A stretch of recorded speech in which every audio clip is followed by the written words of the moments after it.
who is a PhD candidate in food science and agricultural chemistry. She's going to be looking at inorganic food additive nanomaterials, which, in case you're wondering about nanomaterials, those are ones that are really, really, really small.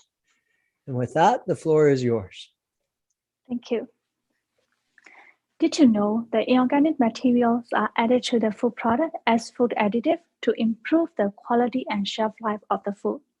Well, some of you may already know the answer to that. Yes, there are a lot of inorganic materials are intentionally added to the food product, and these materials are officially approved. For example, the titanium dioxide particles, also known as E171s, are used as whitening agents for color coding in candies, chocolates, as you can see here on my slides, and so on. In these inorganic particles, nano-sized fragments particles are also involved. Based on several reports, more than 36% of nano-sized particles are included in E171s. So this piece of chocolate here will contain 1 to 5 milligrams of titanium dioxide nanoparticles. When the size of particle is reduced to nano range, it behaves differently within the human body than the larger particles. Since these particles are already approved, the hazard potential of these nanoparticles have also been studied. But most of the current research focus on the understandings of the acute toxicity, and there are knowledge gaps on the transformations of nanomaterial in response to food processing conditions and interaction with food and biological matrices.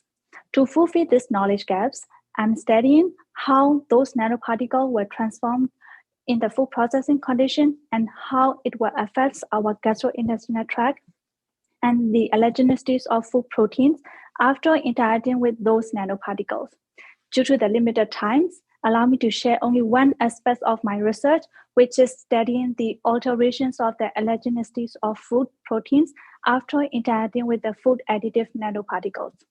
Basically, when the nanoparticles added to the food, they interact with the food proteins and form a corona onto the surface. According to my research, when the antigen, which is the protein, interacted with the particles, the antigen structure was transformed, and due to that, the epitopes of antigen were exposed to the antigen receptors. Epitopes are the part of antigen that mainly bind to the antigen receptors and giving the allergy response. Due to more epitopes are accessible to antigen receptors, allergenicity of these proteins was increased compared to the control proteins, and which does not interact with the nanoparticles. Surprisingly, that effect still retained even after passing through the in vitro digestion system.